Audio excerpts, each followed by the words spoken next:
I never thought photographing wild predators would prepare me for the moment my life collapsed. When you spend decades studying wolves, bears, and mountain lions, you learn something important. Predators rarely announce themselves. They wait. They study. They strike when you least expect it. But the most dangerous predator I ever encountered wasn't in the wilderness. It was inside my own home. My name is Maya Coleman. I'm 47 years old, and I own a wildlife photography gallery in Portland, Oregon, that somehow grew into a small landmark for the city's art community. People know my photographs. Some of them have appeared in National Geographic. A few have won international awards. My work has taken me to 6 continents. I've waited days in freezing mountain passes for the perfect shot of a snow leopard. I've slept in mud beside watering holes in Botswana just to photograph elephants at sunrise. I've watched wolves hunt beneath the northern lights. But nothing I've ever seen through a camera lens prepared me for the moment I realized my own life had been built on a lie. I met Victor Harrison at a charity auction almost 22 years ago. One of my photographs, an image of a bald eagle diving toward a river, was being auctioned to raise money for wildlife conservation. Victor was standing beside the display when I walked over. He looked polished in a way that made him stand out in a room full of donors. Tailored suit, calm confidence, the kind of smile that seemed practiced but still disarming. He asked thoughtful questions about my work. Not the usual polite questions people ask artists. Real questions. How long did it take to capture the image? What lens did I use? What did the eagle do after the dive? By the end of the evening, we were sitting in the corner of the room talking about photography and travel like old friends. Within a year, we were married. At the time, it felt like finding someone who understood the strange rhythm of my life. Wildlife photography means disappearing into remote places for weeks at a time. Most people can't live with that. Victor said he admired it. Said he loved that I chased wild places. For a long time, I believed him. Victor already had a daughter when we met, Alyssa. She was 10 years old when her mother left. The biological mother simply walked out of Victor's life and vanished from Alyssa's. I didn't intend to become a parent. My life had always revolved around travel and photography. But Alyssa changed that. At first, she followed me around the house, asking questions about animals. Then she started borrowing my camera. A year after Victor and I married, I adopted her legally. But the truth is, she had already become my daughter long before the paperwork made it official. When Alyssa was 16, everything nearly fell apart. She fell during a rock climbing trip with her school. The fall shattered her spine. Doctors told us she would never walk again. For weeks, the house felt like it had been emptied of oxygen. But Alyssa refused to accept the future they described. She trained harder than anyone I had ever seen. Years later, she became a Paralympic champion in wheelchair racing. Now she's 24. Strong, sharp, stubborn in the same way I am. She has Victor's dark eyes but my determination. And I couldn't be prouder. If you had asked me 6 months ago, I would have said my life was stable, predictable, even peaceful. But stability is sometimes just an illusion waiting to break. Last spring, I spent 3 weeks in Denali National Park in Alaska. The assignment had gone better than I ever expected. I managed to capture a rare interaction between a wolf pack and a grizzly bear, the kind of moment photographers chase their entire careers. Exhausted but exhilarated, I decided to return home early. Instead of arriving the following afternoon as planned, I landed in Portland close to midnight and drove home through quiet streets. It was nearly 2 in the morning when I pulled into the driveway, and the first thing I noticed was the car, a sleek black sedan I didn't recognize. For a moment, I assumed Victor had a guest over. He hosted business dinners occasionally. Maybe someone had stayed late. I carried my camera bags inside. The house was quiet, dark, still. I set my equipment near the entryway and headed toward my office to back up my memory cards. Routine. Photographers trust routine. You never leave raw files unsecured. As I passed the hallway leading to our bedroom, I heard something that made me stop. Victor's laughter. But not the polite laugh he used at dinner parties. This laugh was softer, warmer, intimate. A woman laughed in response. My hand froze on the bedroom doorknob. Something tightened in my stomach. 20 years of marriage gives you certain instincts. You learn the rhythms of someone's voice. And something about the tone behind that door felt wrong. I stood there for several seconds. Camera bag still hanging from my shoulder. Heart beating harder than it should have. Finally, I turned the handle. The door opened, and the image that greeted me burned itself into my mind with the clarity of a photograph. Victor was sitting in our bed, shirtless, a champagne glass in his hand. Beside him was a woman I had never seen before. She looked younger than me, maybe mid-30s. Elegant, perfectly styled hair. The kind of person who looked like she belonged in expensive restaurants and corporate boardrooms. She wore one of Victor's silk robes. For a long moment, none of us spoke. Then Victor sighed. You weren't supposed to be home until tomorrow." His voice sounded more irritated than surprised. The woman studied me calmly, as if I were an unexpected guest. I felt strangely detached, like I was observing someone else's life. "Clearly," I said quietly. My eyes shifted to the woman. "And you are?" She smiled and extended her hand like we were meeting at a business conference. "Trish Dalton, financial consultant." I ignored the hand. "Get out of my house." Victor rubbed his temples like I was creating an inconvenience. "Maya, don't be dramatic." Trish leaned back against the pillows, completely comfortable. "We should talk," Victor continued. This was going to come up eventually. "This is not the time for a talk," I said. "Actually," he replied calmly, "it is." He reached over and took Trish's hand. "I'm opening our marriage, Maya." The sentence hung in the air like poison. "What?" "Trish and I have been seeing each other for almost a year," he said. "A year?" "I didn't want to hurt you," he added. The absurdity of the statement made my chest tighten. "If you have a problem with it," Victor continued casually, "you know where the exit is." For a moment I couldn't speak. Then a voice came from the hallway. "Dad, what's going on?" Alyssa had wheeled herself to the doorway. Her eyes moved between the three of us. Shock, anger, disbelief. Victor's face paled. "Alyssa, go back to your room." "Like hell I will," she snapped. "This is our family." I stepped forward. "You," I said to Trish. 30 seconds. She quickly grabbed her clothes. Victor stood up. "Maya, you're overreacting."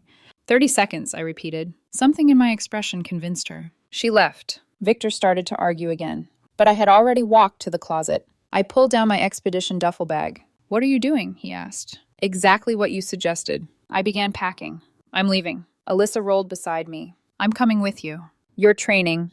"Doesn't matter." Victor stood there stunned as I zipped the bag. By 3 in the morning, Alyssa and I were driving east toward the mountains. Portland's city lights faded behind us. Ahead of us, the dark forests around Mount Hood waited. The cabin welcomed me like an old friend. Rustic, silent, isolated on 10 acres of forest. For the first time in 20 years, I realized my marriage was over. But what I didn't know yet was that the real nightmare was only beginning. Mount Hood has a way of stripping life down to its most honest form. Out there, the air smells like pine and cold stone.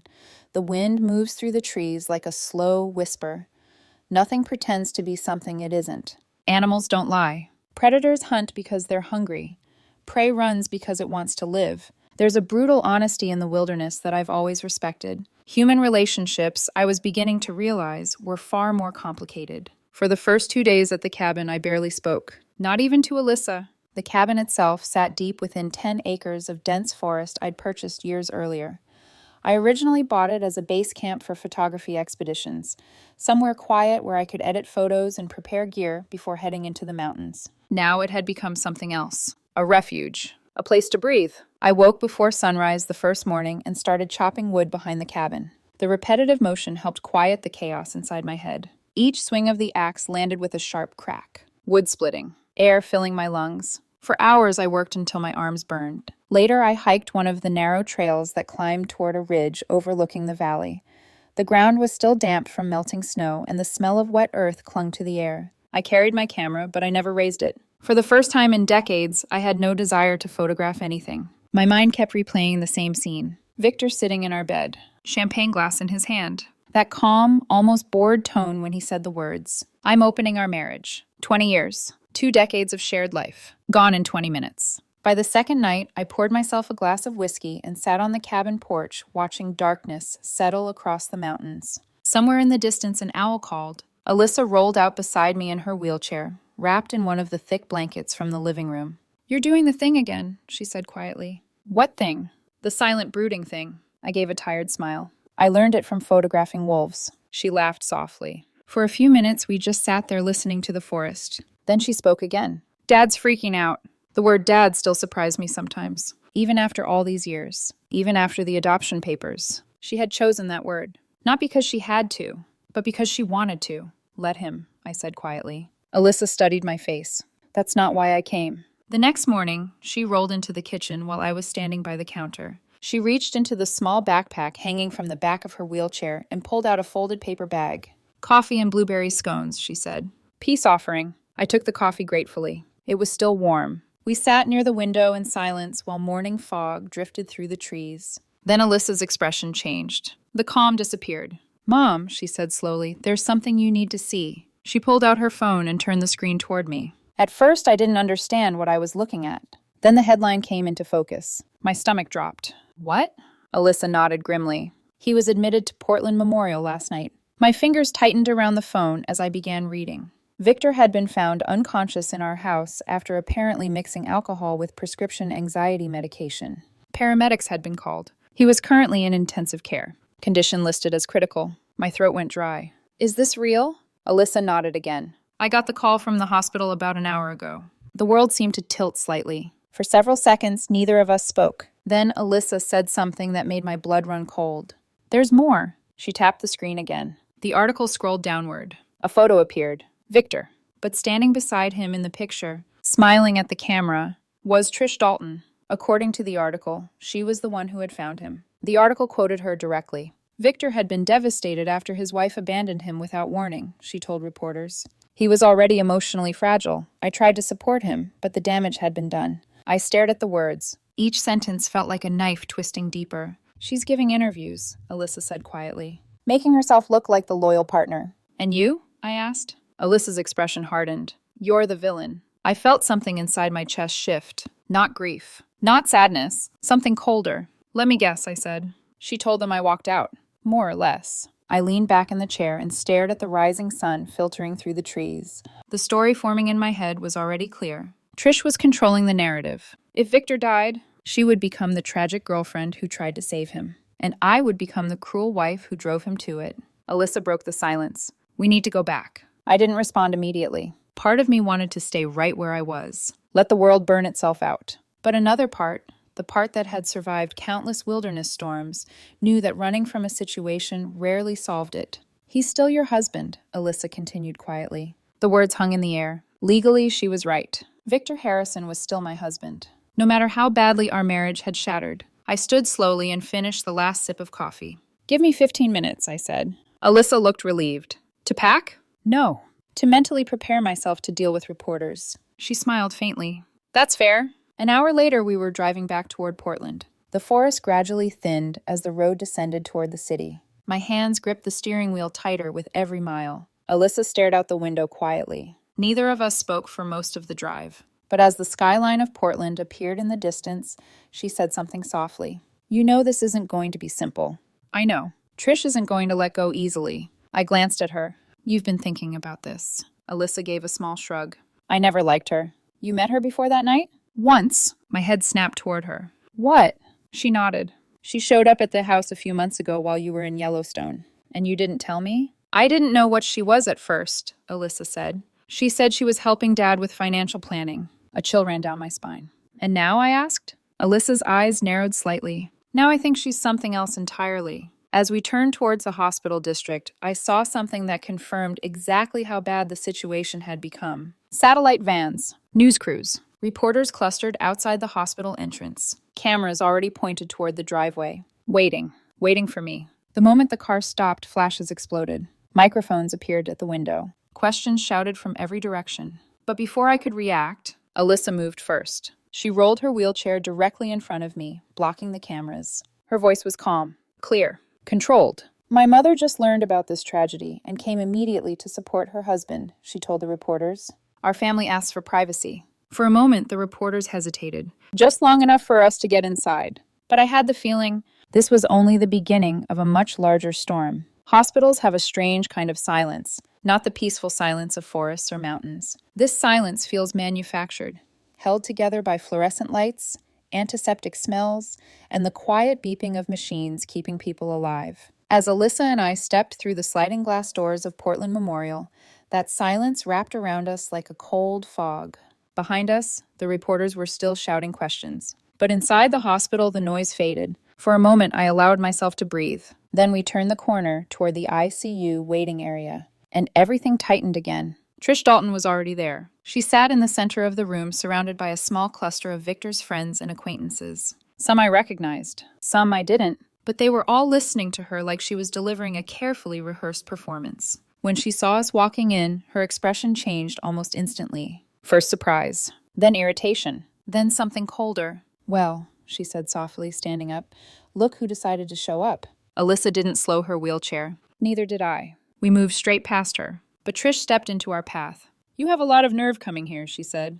Her voice was quiet, but sharp enough to cut glass. You walk out on him, and now suddenly you care? I looked at her. Really looked. She had the same composed appearance she had the night I found her in my bed. Perfectly styled hair. Expensive coat. The image of calm concern. But behind her eyes, I could see something else. Calculation. You're blocking my way, I said calmly. Trish crossed her arms. You think you can just walk in and pretend you're the devoted wife now? Alyssa rolled forward another inch. Her wheelchair stopped directly between us. My mother doesn't need to pretend anything, she said. Trish glanced down at her with a faint smile. Alyssa, right?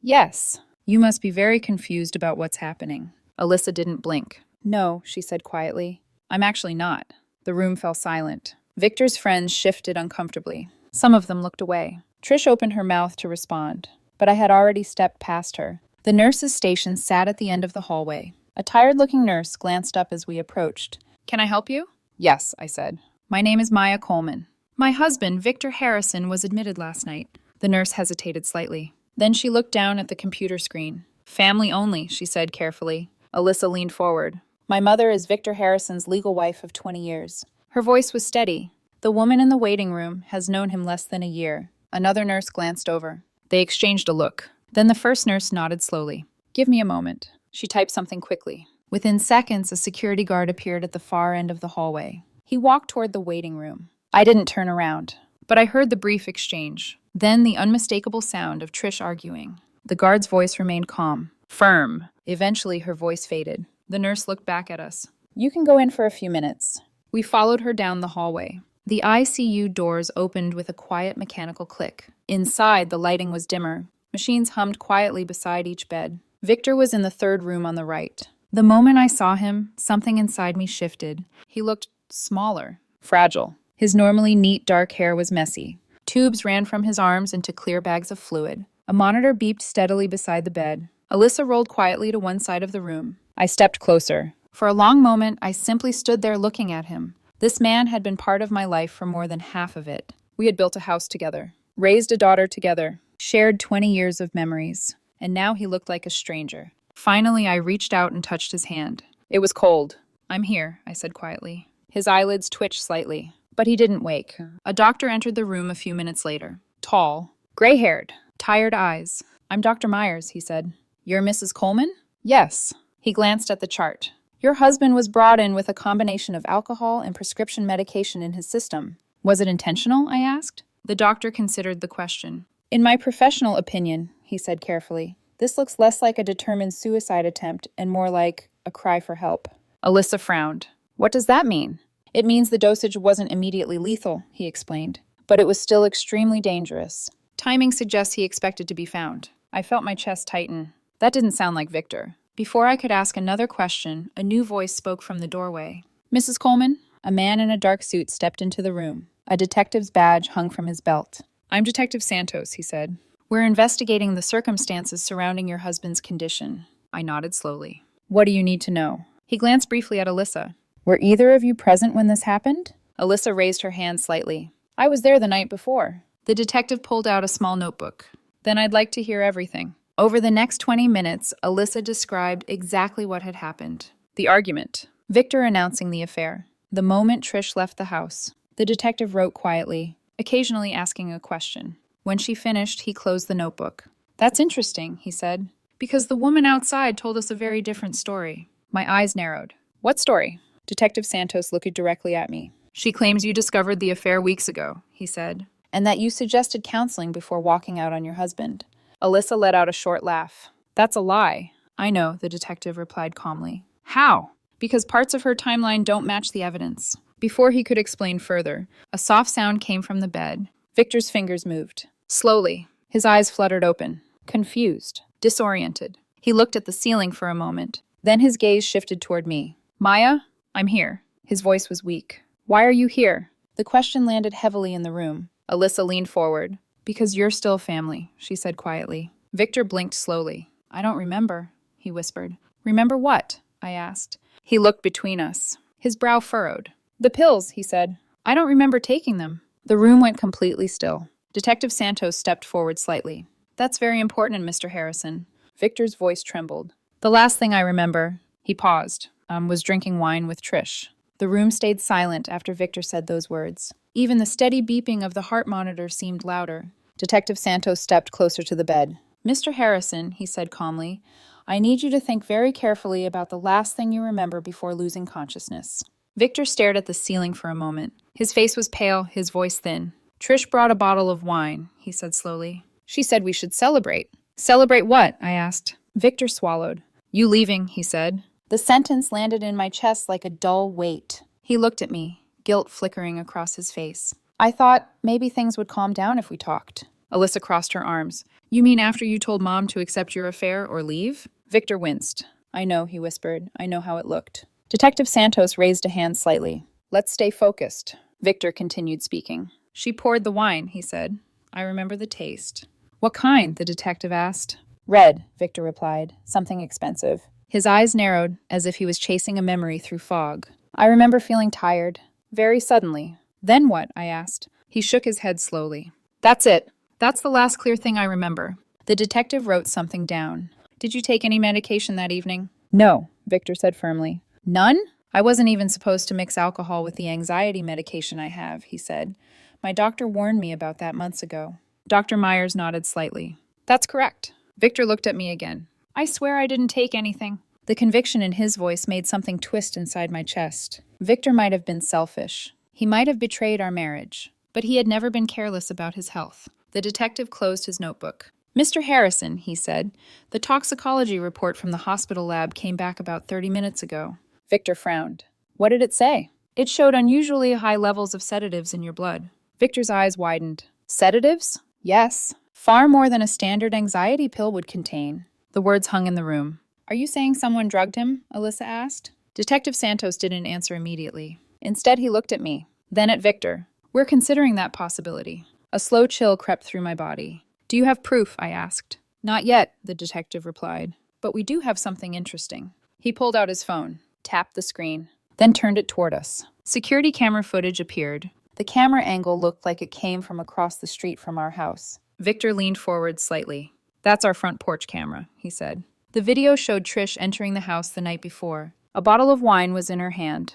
The footage then skipped forward. Another angle appeared. This one came from a camera inside the kitchen. I had installed the camera years ago for security when I traveled. I had completely forgotten about it. The video played. Trish stood at the kitchen counter, opening the wine bottle. Victor was in the living room behind her, talking. Distracted. The camera zoomed slightly. Detective Santos paused the footage. "Watch carefully," he said. He tapped the screen again. The video continued. Trish glanced over her shoulder to make sure Victor wasn't watching. Then she reached into her purse, pulled out a small vial, and emptied something into Victor's wine glass. Alyssa sucked in a breath. "What the hell?" Victor stared at the screen, completely stunned. "That's impossible," he whispered. The detective locked the phone and slid it back into his pocket. "We recovered the footage this morning," he said. Victor ran a hand through his hair weakly. "She tried to kill me." The detective shook his head slowly. "Not necessarily." "What do you mean?" I asked. He leaned against the counter. "Based on the dosage levels, it's more likely she intended to incapacitate you."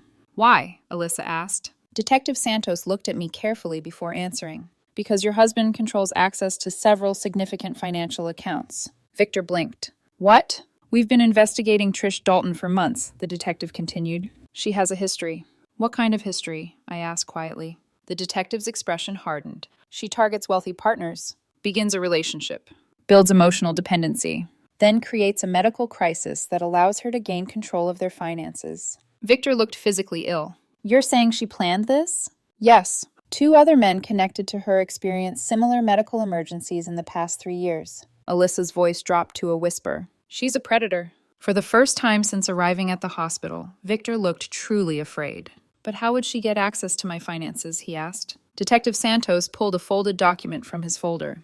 "This was found in her briefcase during a search this morning." He handed the paper to me. I scanned the text. My stomach dropped. Prepared. Signed. Waiting for Victor's signature. The document stated that due to Victor's temporary medical instability, Trish Dalton would assume control of his financial accounts, including business assets, and shared marital property, which meant my gallery, my income, my life's work. Victor stared at the document. "She was going to take everything." "Yes," the detective said calmly. "And if you hadn't survived the night—" He didn't finish the sentence. "He didn't need to." Alyssa leaned forward slowly. "There's something else you should know," she said. The detective looked at her. "What?"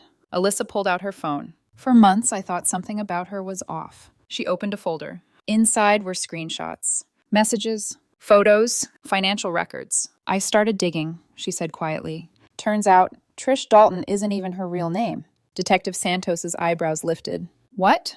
Alyssa turned the phone toward him. Her real name is Catherine Blackwell. The detective went completely still. Then he exhaled slowly. Well, he said, that explains a lot. Why? I asked. The detective looked directly at us. Because Curtis Blackwell has been on our financial crimes watch list for years. Victor frowned weakly. Who's Curtis Blackwell? The detective's voice dropped. Her brother. And together, he paused. They've been running this scam for nearly a decade. The pieces finally clicked into place. The charm, the manipulation, the carefully constructed story. Predators study their prey carefully. Catherine had done the same. But this time, she had chosen the wrong target. The news broke 3 days later. At first, it appeared as a short update buried at the bottom of a local news website. Financial consultant arrested in connection with attempted poisoning case. By that afternoon, it had exploded across every major news outlet in Portland. And by the next morning, it was national. Detective Santos had moved quickly once Alyssa revealed Trish's real identity. The investigation that had quietly followed Catherine Trish Blackwell for months suddenly accelerated. Evidence piled up faster than anyone expected. The sedatives in Victor's bloodstream matched substances found in a bottle recovered from Trish's apartment. Bank records showed multiple suspicious transactions connected to accounts belonging to other wealthy partners she had dated in the past. But the most damaging discovery came from a laptop seized during the police search. Inside it was a detailed folder labeled simply, Clients. 5 names appeared on the list. 5 relationships. 5 men with significant assets. Victor had been the 6th. Each file contained notes, schedules, psychological profiles, financial summaries, even photographs. She had studied every target carefully, until she met someone who understood predators better than she did. Within 48 hours of the arrest, the media narrative flipped. The same reporters who had painted me as the cold wife, who abandoned her struggling husband, now ran a different story. Wildlife photographer stands by husband during poisoning investigation. One article called me the loyal spouse who returned despite betrayal. Another described Alyssa as the daughter who uncovered the truth. I didn't feel like a hero. I felt tired, deeply tired. Victor remained in his hospital for another week while doctors monitored the effects of the sedatives. The physical damage turned out to be minimal. The emotional damage was something else entirely. On the 4th day, he asked to speak with me privately. Alyssa wheeled herself out of the room without a word. Victor looked smaller than I had ever seen him. Not physically, emotionally. I'm sorry, he said quietly. The words hung between us. I know, I replied.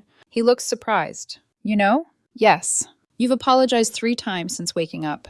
Victor let out a weak laugh. I deserve to apologize 100 times. I leaned back in the chair beside the bed. You were lonely, I said. He blinked. That's not an excuse. No, I agreed. But it's the truth. Victor stared at the blanket covering his legs. When you're gone for weeks, sometimes months, he said slowly, the house feels empty. I convinced myself I was okay with it, but I wasn't. I listened quietly. He continued. When Catherine showed up, she made it sound like she understood. She said modern relationships didn't need traditional rules. He shook his head. I was stupid. Yes, I said calmly. Victor gave another tired laugh. You're being kinder than I deserve. Maybe. Silence settled over the room again. Finally, he looked up at me. Are we finished? The question wasn't dramatic. It was quiet. Honest. Yes, I said. Victor nodded slowly. I thought so. There was sadness in his eyes, but also relief. Because some truths are easier to accept once they're spoken. We'll handle the divorce quietly, I continued. No lawyers trying to destroy each other. Victor nodded. That's fair. Alyssa? We're still her parents, I said. That doesn't change. His eyes softened slightly. You raised her, he said. You're the best thing that ever happened to her. I didn't respond, because we both knew that wasn't entirely true. Alyssa had always been strong. She had saved herself. 2 weeks later, Catherine Blackwell was formally charged with multiple felonies. Attempted poisoning, financial fraud, identity fraud, and conspiracy. The conspiracy charge came after police arrested her brother Curtis Blackwell in Nevada. Investigators discovered he had helped forge legal documents that would allow Catherine to assume control of Victor's finances once he was declared medically unstable. The same scheme had been used on at least 4 previous victims. Some of them had lost hundreds of thousands of dollars. Others had lost far more. The case became one of the largest financial crime investigations in the region. And slowly, Life moved forward. Victor recovered physically within a month. Emotionally, he was quieter, humbled. The divorce paperwork moved through the courts faster than either of us expected. No arguments, no drama, just signatures. 22 years of marriage reduced to a handful of legal documents. The day Victor packed the last of his belongings, the house felt strangely empty. He paused in the doorway before leaving. "Thank you," he said, "for not hating me." I considered the words carefully. "Hate takes too much energy," I replied. "I'd rather spend mine elsewhere." Victor nodded once. Then he walked out of the house. And just like that, the life we built together ended. 3 months after Victor left, the house felt different. Not empty, just quieter. The kind of quiet that follows a long storm. For years, the place had been filled with the noise of a complicated life. Business calls, gallery events, travel plans, Victor's meetings, Alyssa's training schedules. Now the silence felt cleaner, more honest. I spent most mornings at the Mount Hood cabin, drinking coffee on the porch while the sun rose over the mountains. The forests there were dense and ancient. Pine and cedar stretched across the slopes like a living ocean, and when the wind moved through them, the entire landscape seemed to breathe. That cabin had started as a temporary refuge. Now it had become something else. Home. I sold the Portland house shortly after the divorce finalized. The process was surprisingly calm. Victor and I divided everything without conflict. The gallery remained mine. His consulting business stayed with him. The house was sold and the money split evenly. No lawyers shouting across conference tables. No attempts to punish each other. Just two people quietly acknowledging that the life they built together had reached its natural end. Victor moved to Seattle not long after. He said he needed a new start. I understood that feeling more than he probably realized. We didn't stay in constant contact, but occasionally a message appeared on my phone. Short updates. Work news. Sometimes a photo from a hiking trail. And every time Alyssa competed in a race, he sent a text asking how she did. Whatever else had broken between us, we were still her parents. And that bond wasn't something either of us wanted to destroy. The criminal case against Catherine and Curtis Blackwell moved through the courts quickly. Once investigators uncovered the full scope of their operation, the evidence became overwhelming. 5 confirmed victims. Hundreds of thousands of dollars stolen through fraudulent financial transfers. 2 victims who had experienced unexplained medical incidents similar to Victor's. When the trial finally began, Catherine's confidence from the hospital waiting room was gone. Her carefully composed image had collapsed under the weight of the evidence. Security footage, bank records, witness statements, even the files on her laptop describing each target. Rather than risk a long trial, both Catherine and Curtis accepted a plea deal. Together, they received 20-year prison sentences. Several of the victims recovered part of their stolen money through asset seizures. But everyone understood that financial restitution could never fully repair the damage they had caused. Some wounds linger longer than numbers in a bank account. For me, the end of the case felt less like a victory and more like the quiet closing of a chapter. Justice had been served, but the life that existed before that night was gone. And strangely, I didn't miss it as much as I once thought I would. The biggest change in my life came from something Alyssa suggested one evening while we sat at the cabin kitchen table reviewing photographs. "What if we turned this place into something bigger?" she asked. "Bigger how?" She spun her laptop around so I could see the screen. A rough website design filled the display. At the top of the page were the words, "Wild Frame Foundation. Photography workshops," she explained, "for kids with disabilities." I leaned closer. "You designed this?" She nodded. "Think about it. You always say photography teaches people how to see the world differently. So why not give that to kids who usually don't get these opportunities?" The idea hit me with surprising force. For years, I had chased rare images across continents. Awards, publications, gallery exhibitions. But watching Alyssa mentor young athletes had already shown me something important. Impact isn't always measured in photographs. Sometimes it's measured in the people you help. 6 months later, the Wild Frame Foundation officially opened. Our first workshop had 12 students. Some used wheelchairs. Others had visual impairments or mobility challenges. Watching Alyssa teach them how to hold a camera, how to find light, how to frame a moment, it was one of the most satisfying experiences of my life. She had become an incredible teacher. Patient, encouraging, unshakably confident. One evening, after the students left, we sat together on the cabin porch. The sun dipped behind Mount Hood, painting the sky in deep shades of orange and violet. Alyssa handed me a mug of coffee. "You're different now," she said. "How?" "More present." I thought about that. For years, my life had been defined by movement. Flights, expeditions, deadlines. Now the rhythm felt slower, more deliberate. You might be right, I admitted. She smiled. Nearly losing everything tends to do that. For a while, we sat quietly, watching the shadows stretch across the forest. Then Alyssa spoke again. Dad called yesterday. I glanced at her. What did he want? He asked about the foundation, she said. And? He wants to contribute. The idea hung in the air between us. For a long moment, neither of us spoke. Finally, I nodded slowly. I think that's a good idea. Alyssa studied my face. You're okay with that? Yes. Some things are worth salvaging, even after everything that happened. Darkness gradually settled over the mountains. Stars appeared one by one above the tree line. And as I sat there beside the daughter who had guided me through the worst moment of my life, I realized something important. My marriage had ended, but something stronger had emerged from the wreckage. Purpose, clarity, and an unbreakable bond with the person who mattered most. In wildlife photography, focus is everything. If the lens drifts even slightly, the moment disappears. For years, I thought I knew exactly what my life was focused on. Success, adventure, recognition. But sometimes, you have to lose your focus entirely to discover what truly deserves to be in frame.